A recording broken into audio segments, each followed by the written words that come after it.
Kumusta po, Bishop is brought to you by Raskov Foundation, Carmelite Sisters, University of Northeastern Philippines, Iriga City, Naga Parochial School, Knits and Ding Merchandise, 24K Jewelry and Pawn Shop, Highway 411 Resort at Libmanan, Camarines Sur, and Josefa Dabu and Family.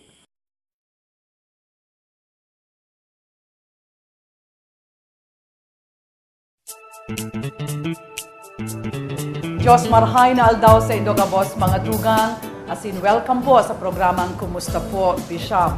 Kumusta? Hi, Tess. Bishop Welcome. Rawalid? Thank you. Welcome po, giraray mga tugang sa programang ini. As in, saro na namang edisyon. Kan Kumusta po, Bishop, an sa indong maaantabayanan. Sa tuya pong pag-uurulayan mo niyan, an pagpadangat kan sa tuyang kapalibutan. Sabi nga ni po, care for our environment is also caring for our own lives. Ako po si Tess Banyares Delfin, asin inipoan. Kumusta po, Bishop? Diyos maray na aga, mga tugang. Welcome po sa itong programa. Kamusta po, Bishop? Tess, welcome. Welcome po, Bishop. Katatapos lang po ng ating mga naranas sa mga bagyo, kaya napakaganda po ng topic natin at napakahalaga. Ito po ay patungkol sa pangangalaga ng ating kalikasan. Kaya samahan niyo po kami sa araw na ito sa ating programa. Kamusta po, Bishop?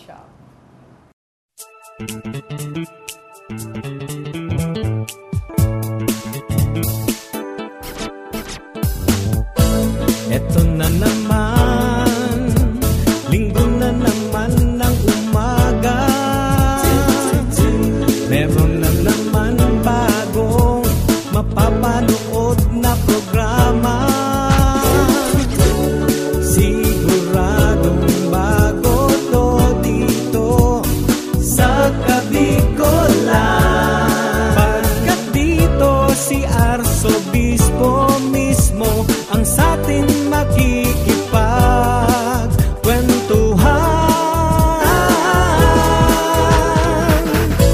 Kumusta po, Bishop? Isang oras ng kwentuhan. Kumusta po, Bishop? May aral at meron ding tawanan. Halika't makipagkwentuhan ka na. Kumusta po, Bishop? Kumusta?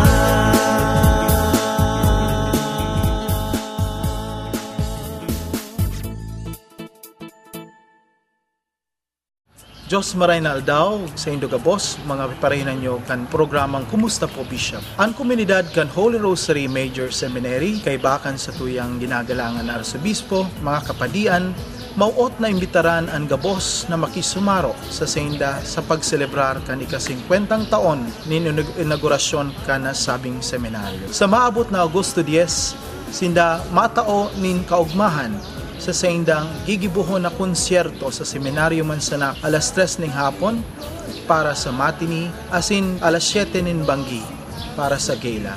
Ang nasabing programa panginginotan kan Coro Seminario del Santissimo Rosario, kaibaan Teofilo Dance, Teatro Seminario, Bread and Wine Band, asin kan sa tong nagkapirang mga kapadian. Para sa mga interesado, mababakal ang ticket sa Holy Rosary Major Seminary, Palacio, Economist Office, Carmelite Monastery, Holy Rosary Minor Seminary, Daughters of St. Paul Bookstore, as in Domus Mariae, SM Naga. O hanapon si Reverend Father Arnel Haber, as in Father Joey Gonzaga, sa Holy Rosary Major Seminary, Concepcion Heights, Naga City. Anumanal daw bago ang selebrasyon. Ang mga ticket may papabakal sa kantidad na 50, sanggatos, as in 200 para sa matini, asin man para sa gala, ini mababakal sa kantidad na 200, 500, 1,000, 2,000, asin 5,000 para sa mga sponsors and patrons. Ang gabos pong ini para sa pagpakaray kan seminaryo, asin para man sa iba pang mga aktibidades. Suportahan po niya to ang Holy Rosary Major Seminary sa Golden Inauguration Anniversary. Mabuhay!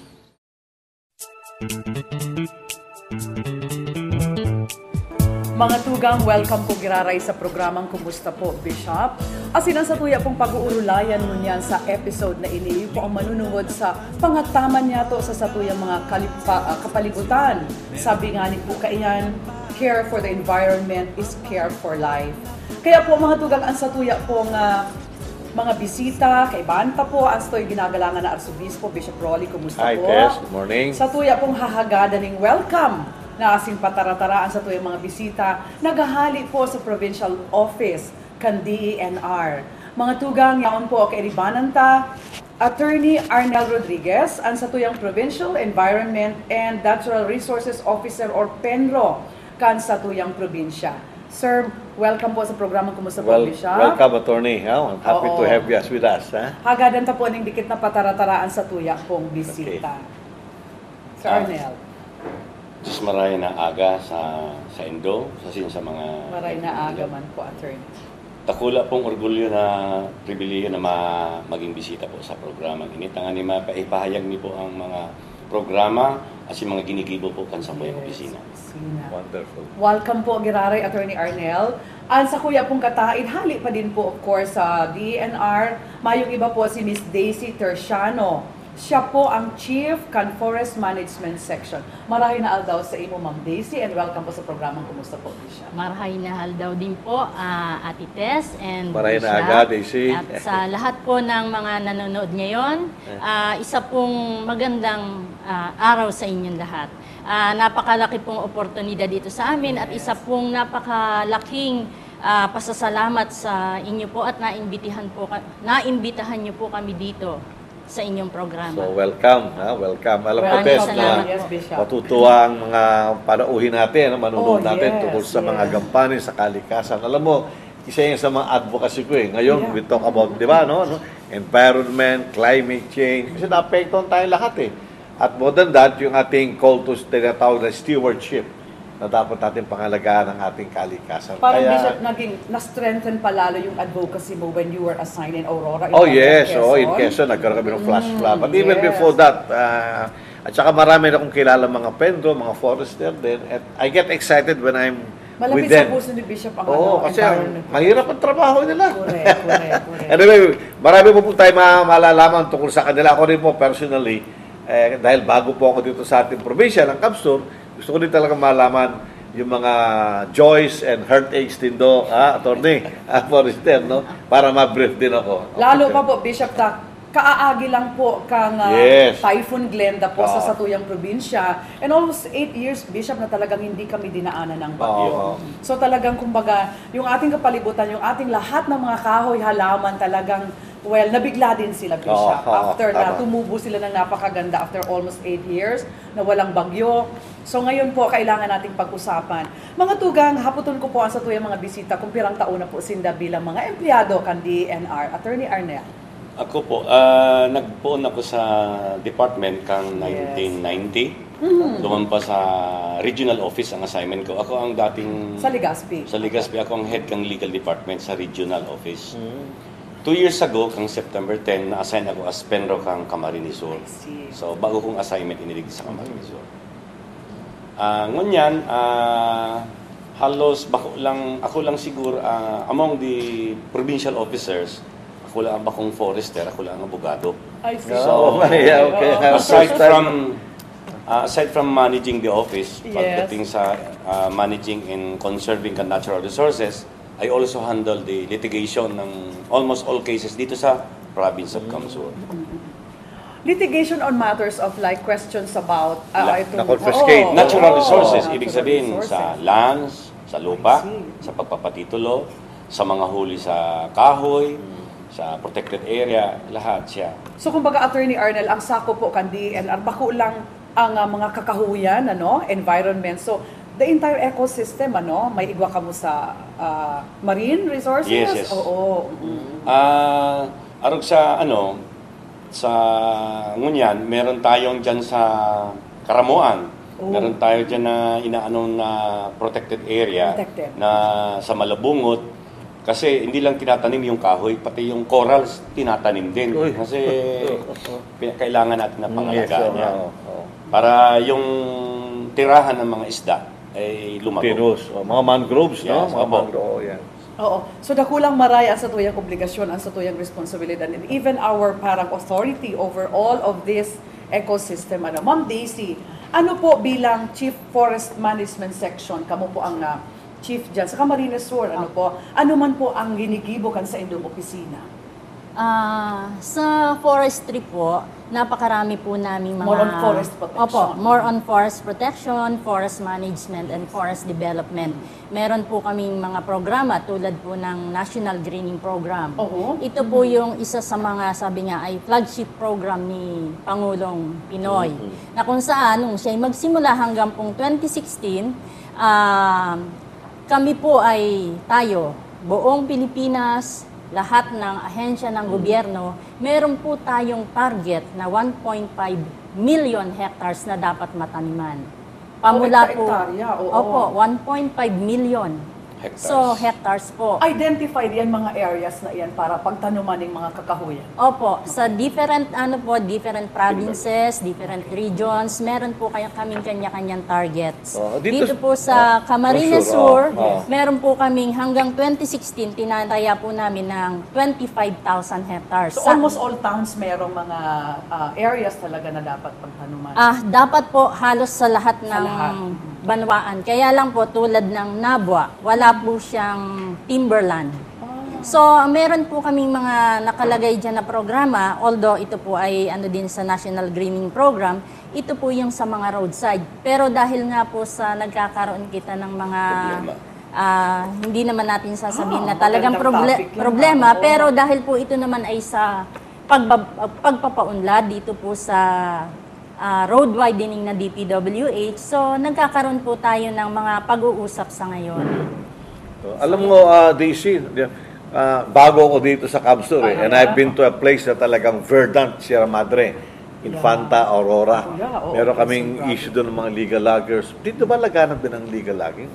Sabi nabanggit ito, walang timberland. Pero by and large, dito sa let's say Bicol region, let's say Catanduanes, meron pa tayo dito ngayon? Ay, marami naman po tayong timberland. Yun lang pong yung wala siyang classified na sabi nga ay forest land or timberland. Kasi may mga classification po yan na kahit sabihin natin na ang classification niya yan, ang lugar na yan ay timberland, pero wala ng puno, kugunan na. Pero yun po ay sa classification. Because I heard doon yung doon sa doon papunta si Roma, meron doon yung plywood, building ba no? Yung Russian, yung mga Russian daw pa ng I heard about Tandok that. Si Roma. Sa Tandok. Tandok nga. si Roma, opo. Pero I go back to my question, meron pa tayong dito, wala naman, parang wala na tayong laging area dito. Wala na po dito sa atin. Dahil yan po ay, sa ngayon, meron na lang po tayo ng mga binibigay na permit sa mga private landowners. Pero yung pong mga concession, wala na po Pero yung ngayon. nabanggit mo yung nagtatanim tayo ng I mean, what kind of this hardwood, Kasi ang dami ngayon, natin din ako, attorney, na hindi pa na magaling magtanim na ng tawag dito, yung hardwood na yung mataas yung dire-diretso. Yung po mga lawaan. Mahogany. Mahogany. Puro mahogany. Somebody said, parang di-discourage. Ito ba yun? Yan po ay, sa ngayon naman po ay, ini-encourage naman po yung pagtatanim nung tinatawag nating native or endemic species. Yung po yung yan mga... ang magaling, malaman na Kasi po ang mahogany, yan po isa sa mga tinatawag nating introduced species. Kung saan yan po ay nanggaling sa ibang bansa. Hindi po sila yung native ng Pilipinas. So, yung pong mga kakahuyan ngayon na yung mga dati na, like yung mga, ang pili po, yan ay native din sa atin. So, yan po ay isa sa mga ini-encourage po na itanim. At may mga programa po tayo dyan, dito po sa National Greening Program, isa po yan sa tinatawag nating commodity. Meron po kasi kaming iba-ibang commodities. May NARA, meron pong naka-classify po sa timber production, meron pong fruit trees, meron pong mga fuel wood. Ito naman pong sa fuel wood, yan naman po ay sagot doon sa mga problema nating nakikita ngayon.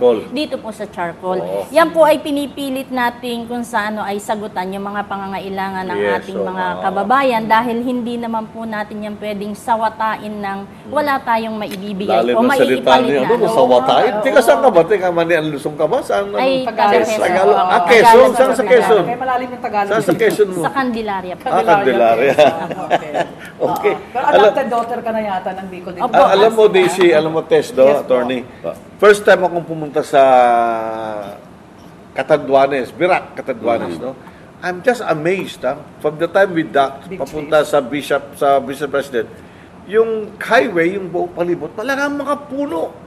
Para akala ko nasa park ako. Yes. Sabi ko, wow, sana ganito lahat ng mga bayan natin. Talagang parang well-protected sila doon. Wala yata sila mga daging doon. No? Ang ganda talaga mga puno nila doon. Yung highway, hindi ka tulad sa atin, may highway, so kikita mo, wala na, tapos minsan flat. Doon hindi. Para ka nagdumadaan sa bundok. Ganda, Kaya no? sana ma-maintain nyo to. Sana ma-maintain din natin yun, yung mga pagtatanim natin para maganda. Oh, yeah. Yan naman po talaga yan pong sa mga pagtatanim na yan, talagang ginagawan po natin yan ng mga talagang coordination sa iba't ibang ahensya, sa iba't iba pong mga civil society organization, sa mga people's organization. Kaya lang talaga pong meron pa tayong mga kababayan na talagang siguro ay hindi pa nila nalalaman talaga ang kahalagahan ng ating. Ang naobserbahan ko dyan, Daisy, alam mo, yung kami, magtatanim, pero hindi na inaalagaan. Wala, oo. Sabi nga namin, let's say, sa eskwelahan, mga youth, magtatanim yung first Tree year. planting activities, Magtatanim yung first year. Tapos yung dadating yung grade 6 na magiging first year, Bubunutin. patas puputulin, sila magtatanim. Walang- Imbis na yung continuity. walang lalaking kahoy. Meron ba tayong programa na dapat susundan mo yung tinanim mo? Actually po si Penro, Yes. yung dati namin tree planting, iba ang kanyang concept. Anong concept? Okay. Ano ba ang concept Sa natin? akin po, usually maraming humihingi po na eskwelahan or mga Oo. individuals na magti-tree planting. Ang palagi kong tanong, bago ko binibigyan ng pahintulot o magbigay ng seedlings, Yes. ayoko ng tree planting. Ang gusto ko po ay tree growing. Good. Yeah, very Yung good. pagkatanim mo, Yes, oo. babantayan mo, alagaan mo Yun, yan. tama, Kasi oo.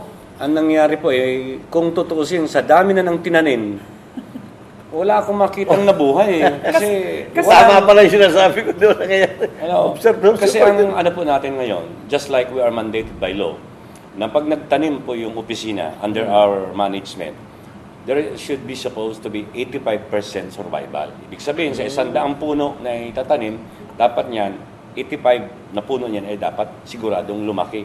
Kaya may maintenance po yan sa loob ng 3 taon. Kaya yung mga eskwelahan na tumatanim, hihingi ng tree planting, ang palaging tanong ko yan, pag humingi sa akin ng seedlings, sino ba mag-aalaga nito? Yeah, very Kasi good. kung wala mag-aalaga niyan, Tama yun. sayang din po Oo yung nga, cost oo. Yes. sa pag-raise ng seedlings. Oo, tama yun. Alam mo, Daisy, no, Attorney Tess, mga tugang, kami rin po sa simbahan, sinisikap namin yan. In fact, meron po time, no, po nasa Infanta, o sa Bulacan, ini-encourage namin ko niya magpapabinyag. Imbis na magregalo sa bata, regaluhin din yung bata ng halaman. At yung mga ninong at ninang, magtanim sila sa bahay doon, maski sa paso. At habang lumalaki yung baby, lumalaki rin yung, hindi ko alam kung ano nangyari doon Pero ina-encourage namin sana yung mga ninong, magbigay din sila ng halaman. Itanim nila yon, no? Para, masabi sa bata, o yan, anak, tinanim ko yan para sa'yo. Magandang practice sana yung ganun, no? Oo. Magayon nun mga tugang na reforestation project kan sa tuyang gobyerno, pigi-implement man po yan digdi down the line, digdi po sa mga probinsya. Alagad, ano na po ngunyan, Attorney Ma'am Daisy, ang status kan sa tuyang recursos naturales? Lalo na po tanaging issue kang nakaaging bagyo ang kadakol na kahoy sa gilid kan tinampo. Kasi way back mga Green Revolution project that we have during the Marcos administration and the rest of the administration hindi po sa satuyang runa, kadakol po ang naging issue talaga iyan po mga kahoy na nagtuturumbahan sa gilid kan tinampo. So if we have identified area sa mga towns digdi sa probinsya na pagtanuman ng kahoy, dapat tuman na lang garo ang concentration, Attorney. Bako na po sa gilid kang highway. Ano po? Correct. So yes, the status of our natural resources. Ano kaya kayan, kaya itong mga inot na mga department secretary, yes, Visa, meron tayo kitang programang itong inaabot na GPH, Green Philippine Highway. Oh. Pag abot arag sa ko, nag-abot ako 2 years ago, nyaw na yan mga puning kahoy na yan. Darakula na talagang akasya. Oo. So, ngunyan, pag tukaw ko, na-coordinate na po kami ni Daisy sa DPWH. Yes, kasi yes. kaipuan man po talaga ang development. Kung na-engineer namin na kaipuan man na pahiwasan sa tuyan. Lalo na we are having widening projects now. Ang inaano bilang kanya sa road widening is that, abo mo yan, kung talagang papahiwason yan, okay lang. Pero kung papahiwaso niya, nagigibuon malang ning parkingan kan mga truck, at kami kay namumuya. If you notice along the highways, ang nakaparada dyan, mga trucks. Yung nga Pero pwede malikayan. Ano. If you go to Sibisoa, sa Pili, ang highway, piglikayan baga so kahoy, dadahi pigputol, napahiwas man so tinampo. Kaya po ang departamento ngunyan, ganing programa na nagkauga pong partnership ang DSWD, DNR, and DPWH, na sa bawat puno na maputol dahil sa road widening, magkakaroon po yan ng replacement na 100 trees ang ipapalit ng DPWH. At ang mga pamilya, itong mga mahirap natin na mga membro ng komunidad, sila ang magtatrabaho niyan. At under our supervision. So meron na tayong may replacement siya na 100 trees. For every trees cut, mag-replenish ka ng 100 na puno. So attorney, with the road widening that we have now as mandated by DPWH, ano po ang agreement nindo if day kamo kontra kamo or against kamo duman sa pagputol kan mga kahoy na actually ngunyan I've been to Albay last week. Nasa taho itong mga kahoy pero talagang may simento na sa palibot. Oo. So how is it? May requirements po kaya Puputulon kita. pagiraray. May requirements kita dapat sundon kang DPWH na i-comply ito. Pag na-comply po ito, di man magiging sabagal ang DNR para sa development kang satuyang nasyon. Kasi nag-urulay na po ang Department Secretary kang DPWH, DNR, as in DSWD. Tangani-ngani itong DSWD, itong mga pobreng pamilya, mata ng tamaning bishop ning hanap buhay na magtanong para ma-replenish po itong mga naputol na kahoy. You know, Tess, I heard, no, yung pinag-usapan natin yung mga trees along the highways. Opo. Parang I heard someone say that mukhang magpapalabas na ng batas na dinidiscourage na ang pagtatanim ng mga akasya along the highway. Kasi pag bubagsak yan, correct. You know? Kaya they say, unlike before, we like the acacia for the shade. Di ba? Nagagandahan tayo, no? Yes, kasi no, hindi naman matindi na ng bagyo eh. Ngayon parang dinidiscourage na dahil yun nga, pag bumagyo, ang lakas na iba na ngayon climate change na naapektuhan yung mga kali. Parang sabi nila, medyo ilayo ng konti. Ilayo ng konti. Hindi na to kung meron po tayong especially here in Kamsur, I have issued a directive na sumunod ang magtatanim sa roadside doon sa inaanong distance from the center. So basically, during our watch, wala nang dapat na magtanim na mag-observe na yan ng certain, ilang meters ba yan? 20 meters. Pero yung the kind of tree, like say, acacia, they say it's very weak. Would you still encourage na, sige, acacia pa rin natin? Kasi, siguro sana maglagay ko ng listang ano dapat itanim para mas meron na po tayo. Okay, very good. And actually, itong ang acacia, even at Motopropio at our end, nakita ko, ang may lifespan lang pala. Meron pala, pag matanda na yung acacia, butas na po yan sa loob. At pag nakita ko na yan, that will be serving danger sa public. I will even recommend na ako na mismo magpagsabi, putulin na yan. I see. Kaya pala, I'm just wondering po, Attorney Bishop, kasi ang lalaki talaga na halos hindi nga talaga mabigkis ng siguro 3 tao, uprooted pa siya talaga. So, hindi embedded masyado pala ang root ng acacia sa ilalim ng lupa? Hindi naman. Ang ibig ko sabihin, pag nag-32 years na pala yan. 33. May na siya, yung kumisan yung gitna, yung loob ng halo na yan. Kaya wala rin na, Kaya ngayon, I was directed na i-inventory yan, yung mga putol na yan. At pwede natin ipamigayan or i-donate sa DPWH, sa DILG, o sa local government units para masimbagan itong... Meron kasi po ang Kamsur ng Project Silya. Yung Silya stands for Stakeholders Involvement for Learning and Youth Advancement in Kamsur. Yung lahat na nakukumpiska na kahoy ng DNR sa Kamsur, ginagawa po siyang upuan or desk at binibigay natin sa mga public elementary school. Pero dapat na-monitor nyo talaga yan, attorney, kasi minsan nilalabos ginagawa yan ang challenge sa inyo talaga, no? Yung challenge. Isa maganda kasi yung concept, ganun din sa amin sa Infanta. Tama po yan, Bishop. Pero na-observe namin, nawawala. Pinupuslit. Going back sa sabi ni Bishop na nawawala, talagang we were so desperate talaga to look at the Bicol National Park na talagang considered as a national forest ano yung apod kayan, garo area.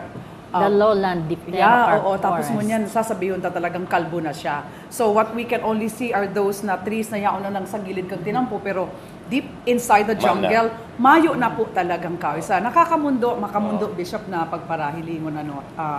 Okay. Na-mention ko sa bago ni Bishop itong climate change.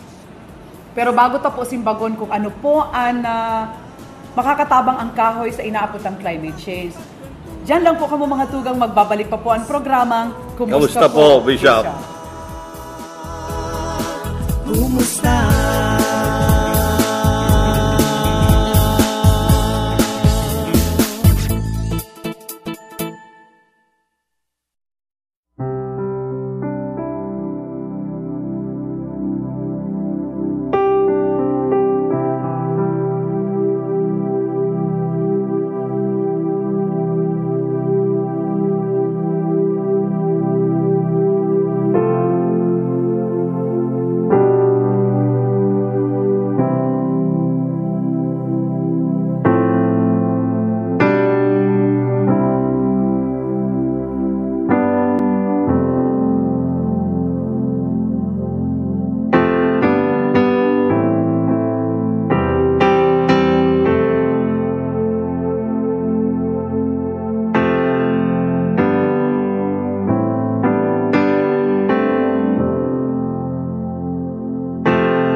Bago po kita mag-commercial break, sa tuya pong pinagtuunan ng pansin sa sarong question, ang manunugod baga mga tugang sa inaapod ng global warming.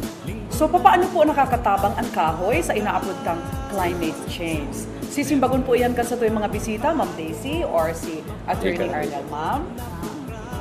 Ang punong kahoy po, isa po yung napakalaking tulong sa atin sa climate change. Kasi po, siya po yung nag-a-absorb ng carbon dioxide. Ano po? Sa Mga ating, pollution, sa mga halos sa pollution. luwas. Yes, Na yes. kung saan, yung mga nagiging kahoy, siya po yung nagiging sinasabi nating carbon. Ano? So, ina-absorb po niya yung mga Ina-absorb. carbon dioxide. Then, ito naman pong mga punong kahoy na ito, sabi nga nila, or sabi ng mga scientifico, na kapag tumatanda na rin ang punong kahoy, kung saan, meron Mature. nasa-saturate na din yan eh.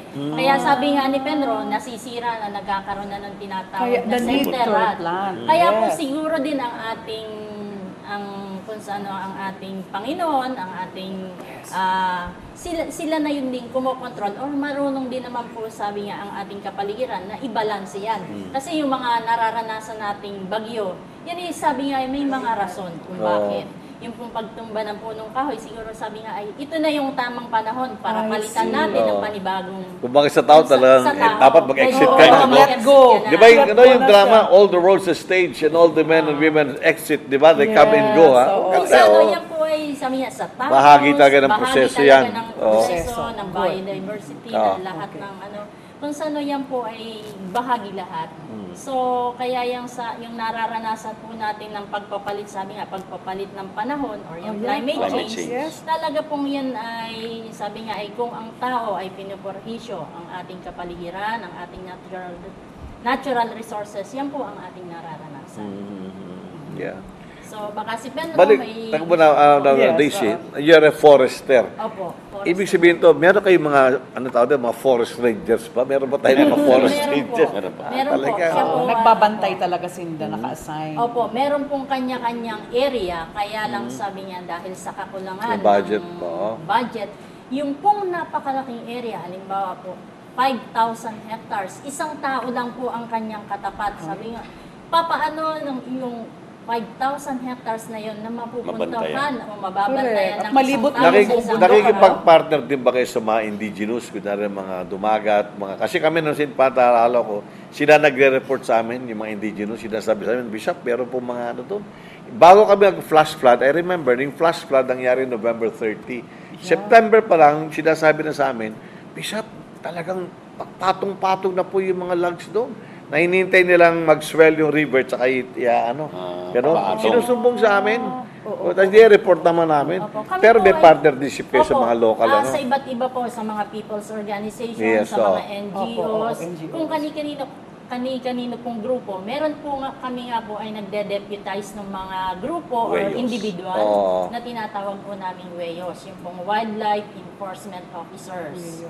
So, kaya po yan, isa po silang malaking tulong sa amin dahil sa hindi na po Kakulangan. namin tinitingnan na kami ay kulang kaya hindi kikilos. Correct. Pero ang ginagawa po namin, okay, ano po yung pwede nating magawa para Extra mile. Alam mo, you can, Oo, you ating can move even, para partnership. Kasi mga pari namin ngayon, ni-encourage magkaroon kami ng mga yung over yung VHR. radio.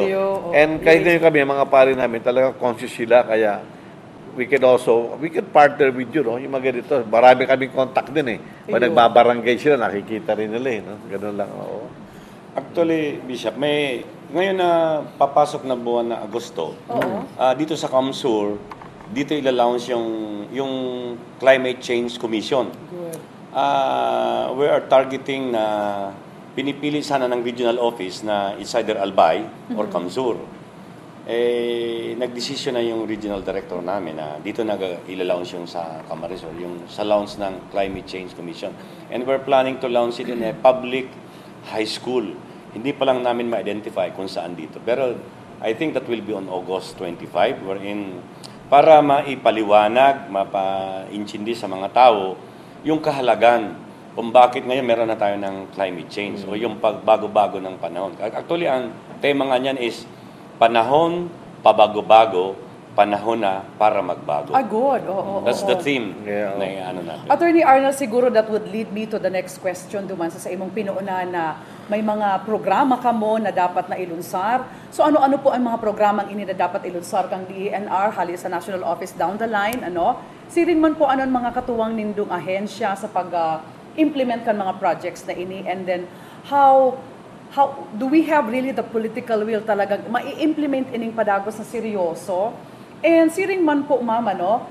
Ano man po bilang mga lay people na arog sa muan ang maitatauming tabang para sa programang ini kan DENR? Yes, go ahead po, Attorney, and then Ma'am Daisy. Ang mayor na programa kang departamento na pag-implementar ni. Primero, sa forestry, ini yung National Greening Program na tukar na ni Daisy. Ikadua, ining handog titulo. Ibig sabihin, pagpapatitulo ng not only agricultural land, but also residential lands dito sa Camarines Sur. Kung makikita mo ang bintahe po niyan, if you go on court para magpatitulo po, Bishop, ng lupain mo, that will take you, I think, 100,000 or thousands because you will have to hire a lawyer, Pero sa administrative titling dito sa opisina, the cost is lesser and then it's faster dahil we're mandated by law na especially sa issuance po ng residential patent. We're given only 120 days if the requirements are complete, dapat issued na ang title. So katuwang nindo dyan ang ROD, Register of this, kasi dahil magkaigwa ng duplication No. of like Kasi pag na-issuean ko po titles. ako naka-issue ng titulo, pino-forward po yan, nire-registro sa Register of Sa Deeds. ROD. So mayo po siya ng duplication of titles. Okay. Tapos sa protected area man, napigaano mi, kung marisa mo, kaipuantang pahalagan man ini mga hayop. Actually, argon yan, po kita ning agila sa opisina. May sawa na kadakol na pong conscious na mga namamanwaan na pag may nadadakop sila, tinuturn over na po sa opisina. Ano ba mga wild animals parang dito natin na meron Mga tayo sa endangered atin? species Meron ba na, bang no? eagle? Oo. Meron po. Actually, meron these are eagle ngayon endangered. sa opisina. Oo. Actually, we have released the other day another eagle. Kasi wala naman po kami ng resources. So, pinakustody na muna namin dito sa And then hacienda. release it eventually? Binigay pinuputasan namin po. sa wild o kung hindi, binibigay namin sa Haciendas Dinaga. Meron kasi sila diyan ng rescue Aviary. center. Okay, They have the capacity to feed the animal kasi guys sa wala naman kaming resource na ipakain niya. Sawa, marami pong tino-turn over diyan. So, ngayon, aware na yung tao. Mga monkey, marami bang mga monkey? Ay, marami po. Yan lang, hindi naman tumatagal sa opisina. Paka-document namin yan. Hindi, anong area sa Camso na marami masasabi natin? Ay, ang area nga, may marami pa yung mga usap pa dyan, may mga ano pa rin dyan. Isarog. Ay, Mount Isarog. Isarog. Mount Isarog. Kasi, Pagbawalan natin mga nag-hunting, baka pumunta lahat doon. actually, So, yun na lang ang partisipasyon kan mga Mount mamanuan, Isarog, ano? meron tayo dyan ng protected PAMBI, may Protected Area Management Board. Sila yung nagpapatakbo kung ano yung lahat ng stakeholders, sila yung nagpaplano kung para maprotektahan yung Mount Isarog.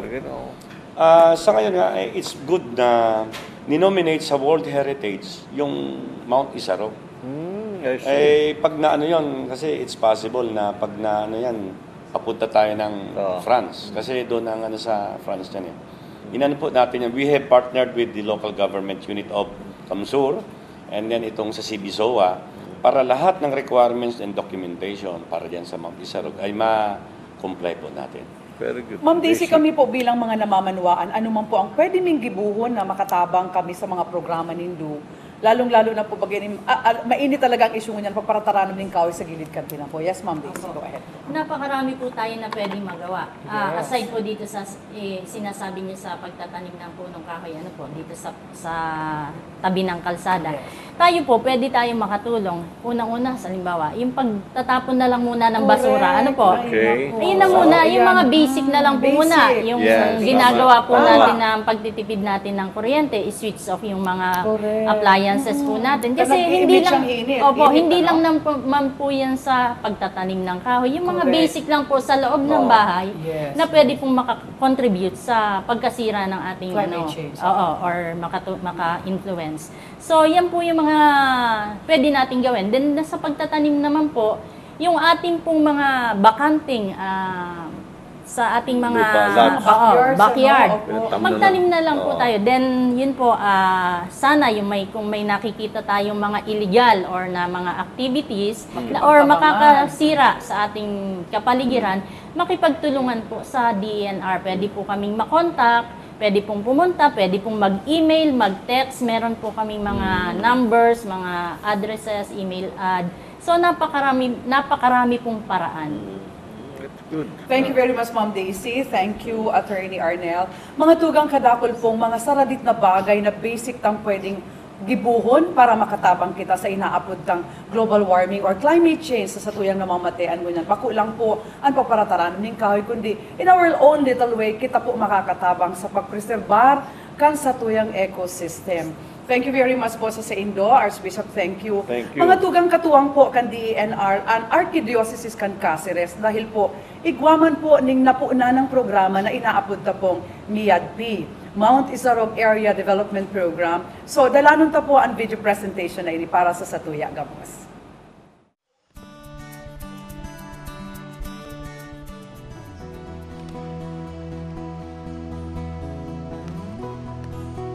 Ini ang tubig na nagbubulos hali sa Bukid Isarog. Presko, malinig. Igwanin 16 na salog ang Bukid Isarog. Ang mga salog na ini, asing sapa, nagpapatubig, kan 67,000 na ektarya nin kaumahan na nakapalibot sa bukid.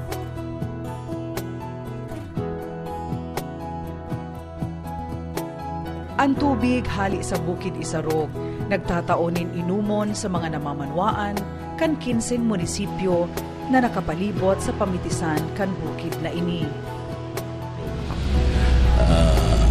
Sabi sa tuya kang ni Arzobispo at amanon taan sa tuyang Mount Isarog, sa tuya yan halos ang buhay kang Camarines Sur mina ayaw dyan ng tubig, kakanon, haralit dyan sa nakulao na benepisyo sa tuya kang ko yan, especially for the people sa Camarines Sur.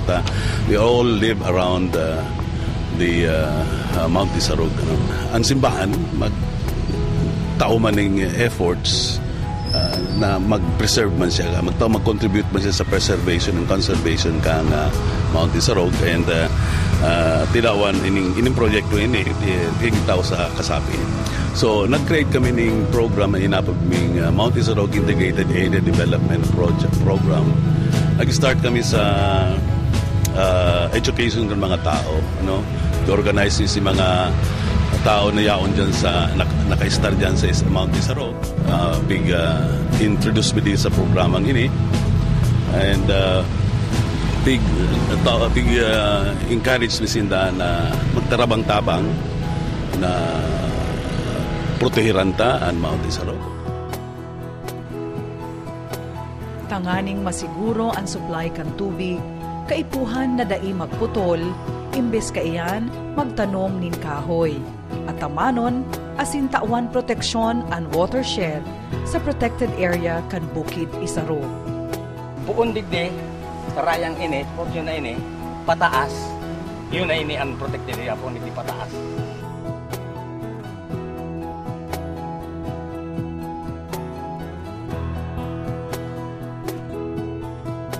Ini ang mamundong sitwasyon sa Bukid Isarog, hastangon yan.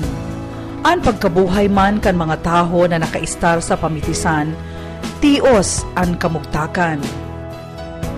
Grabe po kaya ang nangyayaring nahiling ko po na problema dito sa kawaran po ng hanap buhay. May pong hanap buhay tao dito. Bali po ang pinagbubuhayan lang po ng mga tao dito, kung nakakakuha po ng mga ito po nababakal sa bayan, na kung minsan po mga rally pa sa mga kabukidan.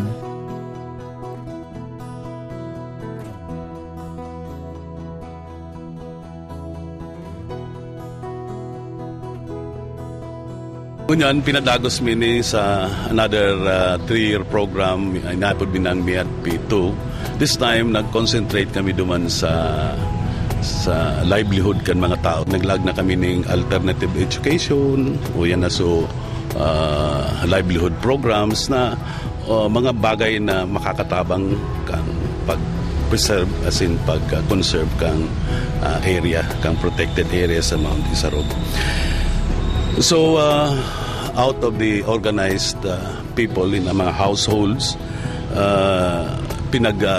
pinagtabangan mo silang maging makusog ang sa indang individual and collective capabilities na mabuhay sila dyan without putting pressure on the protected area. Sa iling tapo kayang organic farming ini pang pag-apod sustainable agriculture na ako ni makukuha tayo na iyaon sa mismo sa atong palibot ang pagkakangkang hayop. So sharing man sa protection ka sa atong environment.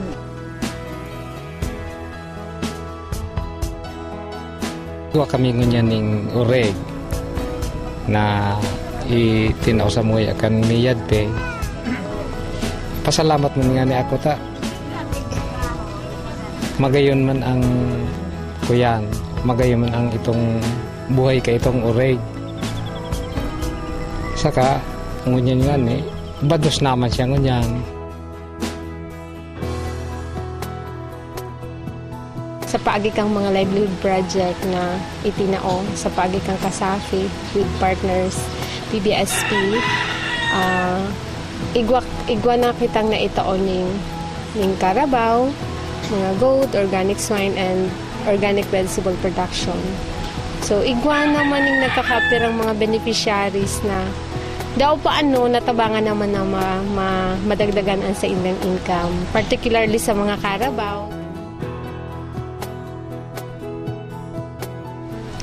Nadagdagan si income ninda sa paagi kang land preparation kung matanong singda imbes na magbayad para sa indang pagprepara kang daga na tatanuman, igwa na sinda ning Carabao na nagagamit.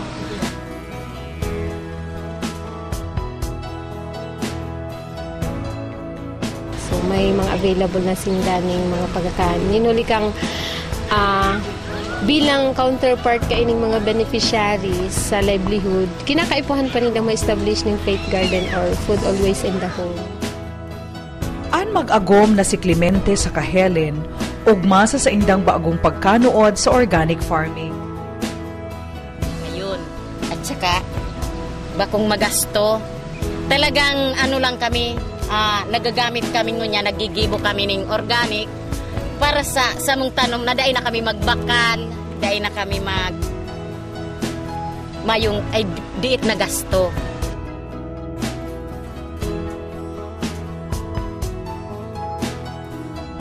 Itong fermented plant juice, mga gulay, ang pigagamit ko kaya ugbos kamote, kangkong, so batag na ubod kan batag, pero kung makuanin batag, itong dai pa siya nagbubunga.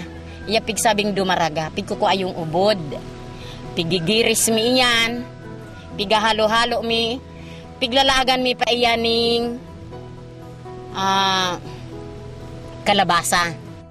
Nanindugan si Nova Benosa, naan sa indang grupo matabang sa pag-preserve kan bukid Isarog sa paagi kan organic farming.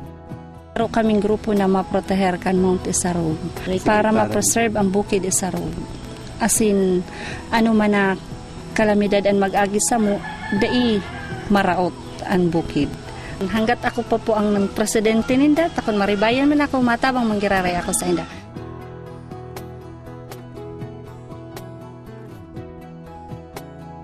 Sa paagi kaan, sa ngunyan po nakaregister na kami sa DOLI. As in, sa DA region, tinaanan na kami ni Sir Lito kung paano kami makadulok duman, kampanga ipumi, tas sa ngunyan kami nagpupuumpa talaga. Pero kami, ipapadagos mi na ining organization mabilang Gaffol Code. Ang YADP, parati yan nakikikoordinate sa samong opisina. Parati ining nag-aagad sa samuyan in technical assistance kang samuyang livestock coordinator sa Ocampo. Tapos, man siguro sa asistensya na na-receive kang YADP itong mga vegetable seeds na pinagtao mi man. Ang regional office ng DA, nagtao man po iyan sa god ng LGU.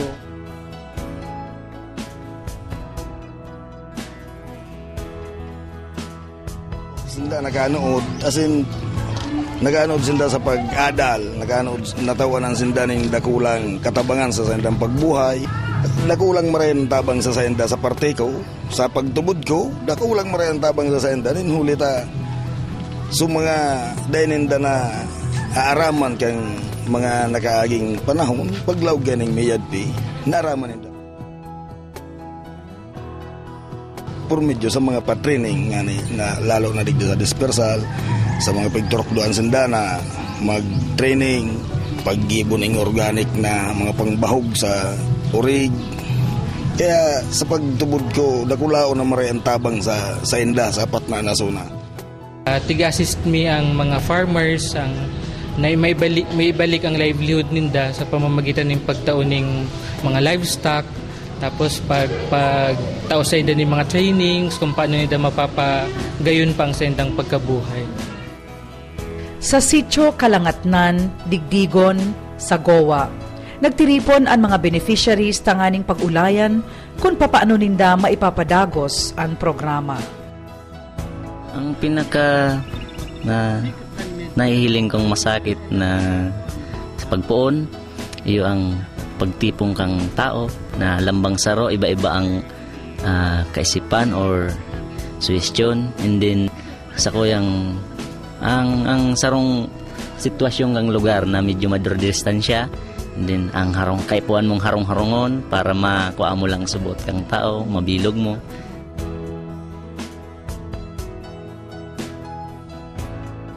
Tinukdan po kami nindaning itong pag-ibo baga ning itong sa pang-spray araw kayan. Pero magayon po talaga ito. Taso duman nga iso sa muyang kanom sa gulayon. Dapat po baga talaga pangatamanan tang isarog. Taning dikto makaarog ka itong sa iba talaga na nagbaha. Talagang landslide talaga. Kaya lang iga pa man talaga nagbabalga itong nagpuputol ning kahoy. Ang sabi po nila, bawal po kami magputol ng mga kahoy digdi po sa bitisan kabukidan dahil sa bawal na po yan. Tsaka kumbaga na po sa sarong babae, paldab na po yan kang kabukidan. Kaya kapag hinalian na po ng palda, medyo pangit na po ang paghilingaw. Para sa sarong local community organizer na si Bobby, nagtaonin kusog buot asing dignidad sa pagkataho kan mga residentes. Nagkaigwasinda ng kumbaga kusog sa indang puso isin medyo kalinawan sa pilang pagkatao ninda yung sumagayon na kwensa inda, and then bukas sa bako lang sa pagkatao, and then pag krear nin mga alternatibong pinagahanap buhay.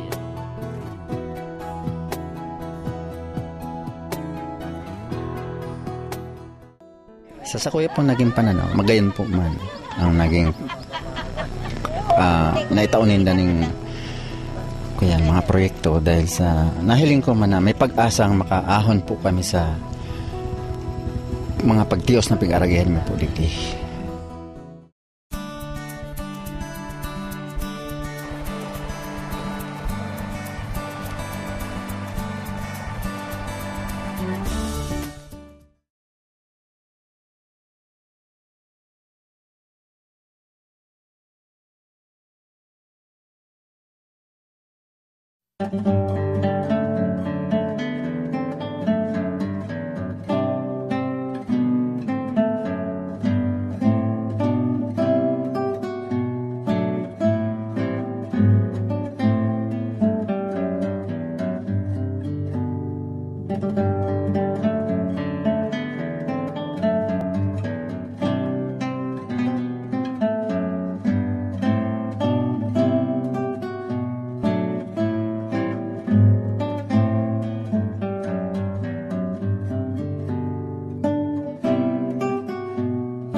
Kumusta po, Bishop is brought to you by Raskov Foundation, Carmelite Sisters, University of Northeastern Philippines, Iriga City, Naga Parochial School, Knits and Ding Merchandise, 24K Jewelry and Pawn Shop, Highway 411 Resort at Libmanan, Camarines Sur, and Josefa Dabu and Family.